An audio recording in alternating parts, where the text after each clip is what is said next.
Well, good morning, everybody. My name is Eileen Lawless, and I work as the Dependent Care Advisor at Life and Work Connections, and I'd like to welcome you to Family Fridays.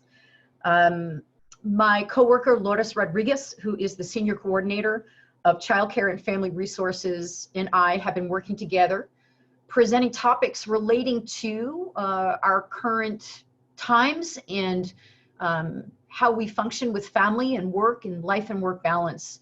So today, we're going to be talking about powerful caregiver communication. And the one thing I would like to bring up is with physical distancing, it's said that everyone is a caregiver. So this pertains to everyone.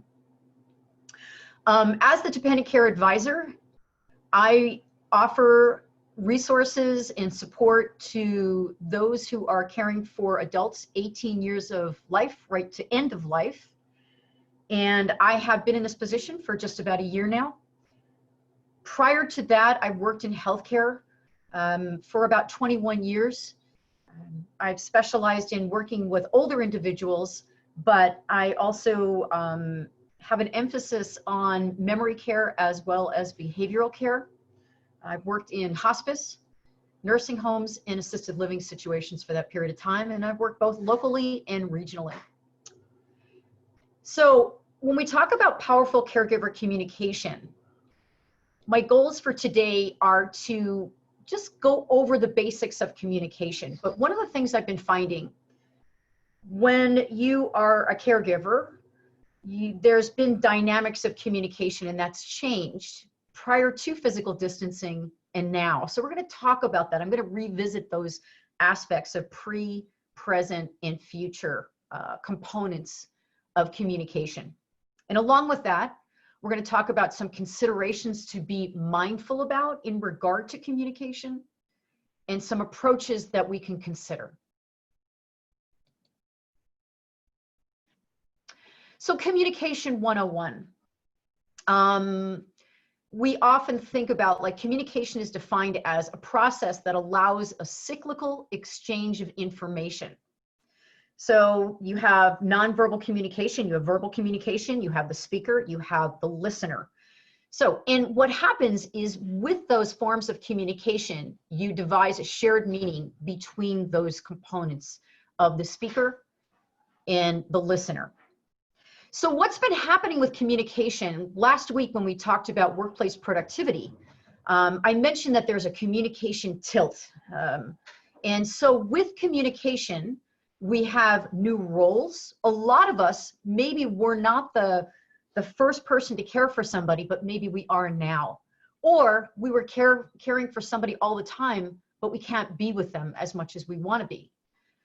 Along with that, also expectations, our expectations of being the caregiver in our family role and our workplace. We have had the wonderful opportunity to have our team members talk about the emotions that come along with physical distancing. Anger, anxiety, these are things that we're contending with more often than we did before physical distancing. Now, we had those emotions before, but they've just changed or tilted. We've talked about the fact that we are looking at work and life balance, but we have that component of home as well and caregiving. So our balance is thrown off a little bit, and we're going to talk about how that affects communication and what we can do.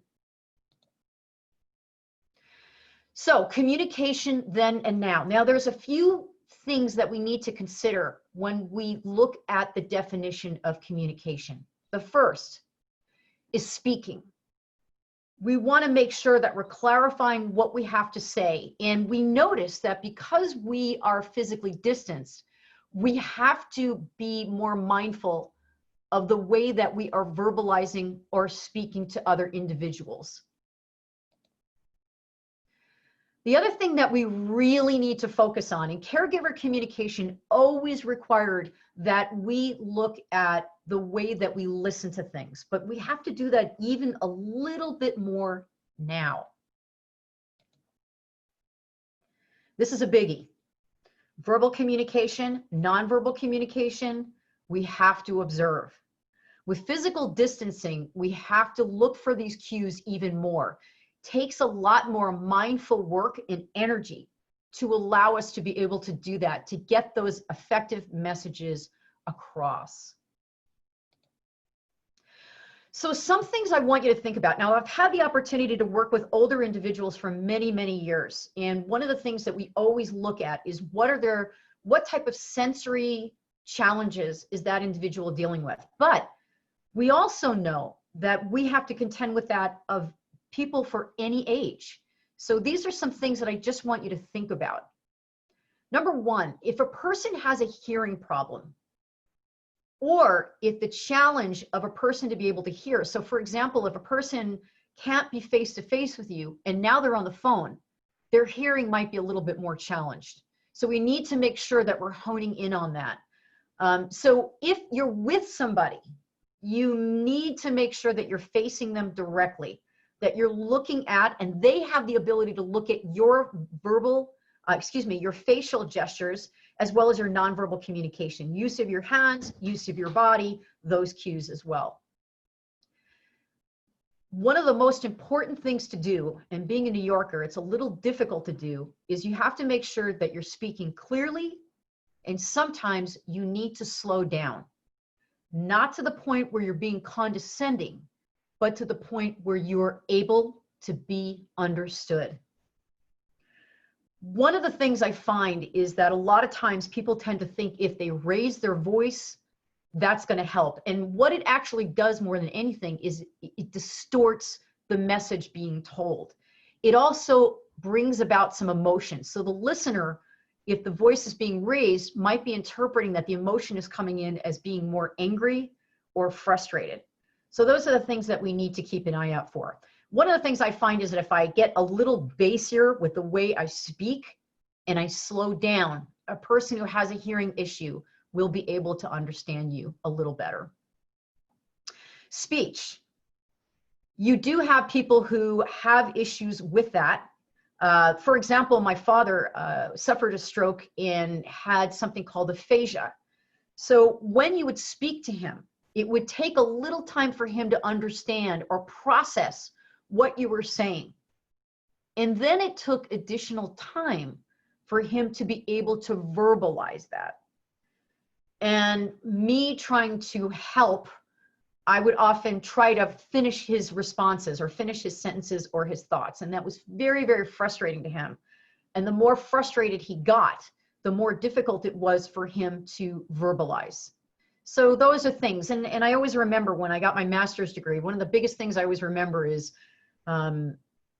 allowing for moments of silence. Allow the person to speak, offer a little opportunity for silence, and then say what you have to say. Now, in saying what you have to say, you need to let the person who's speaking understand that you know what they're saying. So we often use the term paraphrase, and that's just an opportunity to say, this is what I think you said, and allow them to clarify if that's correct or not correct. And give it a little bit more time if it's not correct. Those who have visual issues, and this is one of the things that we're dealing with, we may not be with the people that we love. And so we might have Zoom, but it does distort some sort of visual, it does distort our ability to be face-to-face a little bit. We don't quite have the eye contact that we had before. So we want to make sure that we are able to use those verbal descriptions a little bit more, especially for those who have a vision issue. Rather than saying, I caught a fish and it was this big, you may want to say, I caught a fish that was 4 feet long and 2 feet wide, and it was yellow in color, and it looked like it wanted to bite me. Things like that, to be able to try to accurately describe the situation to that person. Also, lighting is important. Try to make sure that the lighting is not glaring on the person, but enabling them to see your facial gestures, and you can see theirs as well. So we talked before a little bit about verbal communication and nonverbal communication. And these aspects of communication have changed with physical distancing, and they'll probably change a little bit more when we come together, because there's a possibility we're going to be 6 to 8 feet away from each other, as opposed to being 1 foot away from each other. So verbal communication, it's the spoken word. A lot of times when we have verbal communication, we're speaking face to face. We may not have that opportunity right now. I don't have that opportunity with you right now. So that's something that we need to consider. And also, we need to focus or be more mindful of how we are talking, how we're using that spoken word when we are remotely away from other individuals, how we are going to use our verbal word when we're on the phone or we're in a Zoom meeting or we're FaceTiming. The other thing that we need to be aware of, especially now with that physical distancing, is the sounds that we're using, the tone that we use, our pitch, and our volume. People are going to be able to pick up if we're frustrated. We talked about the fact that different emotions can be very contagious, and it can be equally more contagious in the way we verbalize. So we need to be mindful of those tones to be able to make sure we can get that message effectively across. Nonverbal communication, using the hands, facial gestures, and the interesting thing is a lot of times people can misinterpret what we're saying non-verbally. So we need to use those verbal skills to back that up. Our posture, the way that we move, how our appearance is, has a lot to say to the speaker or the listener. Physical distancing has made it difficult for us to be able to touch.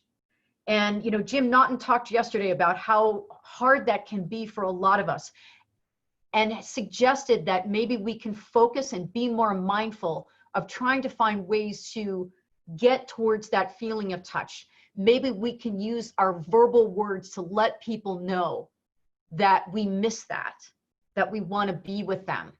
And maybe that might be difficult for some of us, but maybe we can figure out a way to use our words to allow that to happen.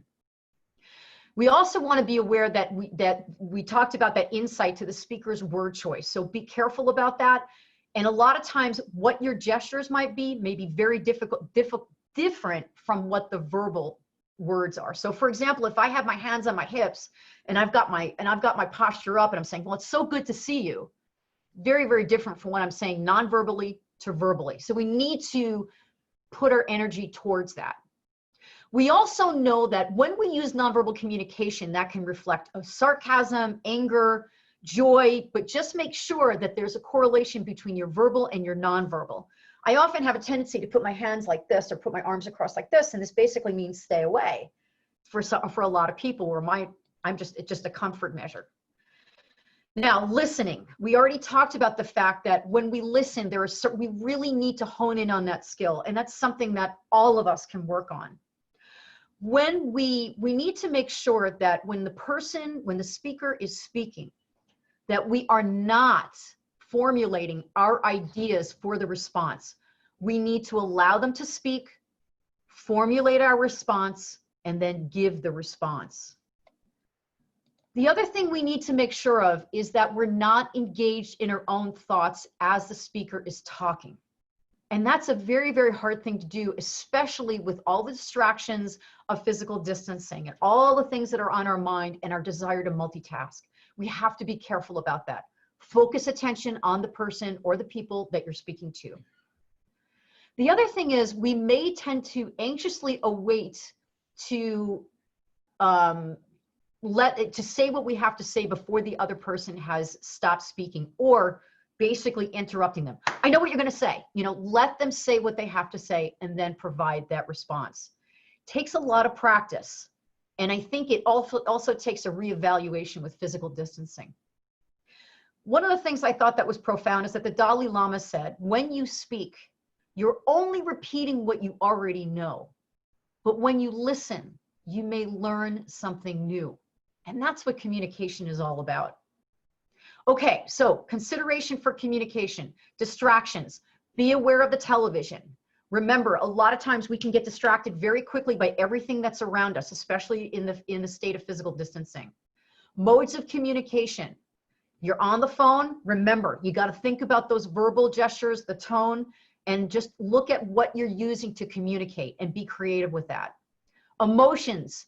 We have a lot of emotions that we're dealing with, more so than ever before. So we need to make sure that we're tuning into that. If our loved one sounds like they're angry, we need to make sure that we're acknowledging that. Bottom line, make sure that communication is understood. Don't just breeze over it. Make sure that you are understanding what the speaker is saying. So, some approaches. We already know that we're accepting our current protocol, and that might change from day to day. So once again, that energy is being devoted to making sure that we're keeping everybody safe and healthy. Accept help when it's being offered to you, especially if you are a caregiver of someone who requires a lot of medical or physical attention. Make sure that you're accepting that help that's being offered to you. The other thing I want you to think about, Carl Jung, psychologist, had basically said that what you resist persists, but what we take on sometimes when we don't resist anymore, we tend to embrace it. So we want to think about changing our approach. If we know that every time we talk to our loved one, it's going to end in an argument, maybe we need to reevaluate the way that we're speaking to that individual. So it just might be a matter of being mindful that maybe this isn't working and maybe we need a new approach. We acknowledge reality. My wonderful team at Life and Work Connections have been talking about how we need to be self-compassionate towards ourselves. Sometimes we tend to knock it ourselves down and we're hard on ourselves for that. So we need to make sure that we are being self-compassionate and that we're recognizing and acknowledging the things that we are doing and the difference that we make and the efforts that we take. Expressing gratitude to our loved ones and to ourselves. And remember, those emotions that are coming up, make sure that they're being acknowledged. Your loved ones' emotions and your emotions as well. Involve. Big thing. We can be very creative with technology right now. We have FaceTime. You can join support groups on just about every type of website. And if you'd like more information, I have it for you. Don't forget about old school ways of involving people, writing letters, sending your children's artwork to parents or grandparents or nieces and nephews. Remember those sensory limitations. Always be aware of them. Don't forget. And remember, when you're having a conversation and there's a lot of people there, try to involve everyone. That includes the very old and the very young. Last, take action. If you need to talk to people on the phone, make sure that you're scheduling it. Make sure that you're staying consistent and even plan what the discussion is going to be about. If it's about what the kids did at school last week or what they plan to do on their summer vacation, that's what you can talk about, and let them have an agenda about what they want to talk about as well. You can continue to connect in creative ways, but also when you're involving family members, make sure that you're scheduling them to come in too. I've had a lot of family members say, I invite brothers and sisters to come and then they don't show up. You may need to send them a reminder. Bottom line, as we go through this together, we need to make sure that we're caring for ourselves. The only way we're going to be able to care for others is to take care of ourselves. So I thank you. Life and Work Connections, on our website, we have some wonderful resources about ways that you can care for yourself, that we can work together to become a wonderful community and just continue to connect. lifework@email.arizona.edu is where you can connect. If you have any questions, feel free to connect with me, Eileen Lawless. And at 2 o'clock today, we will be having Financial Fridays with Chad. And I wish you a beautiful, beautiful weekend. Thank you so much.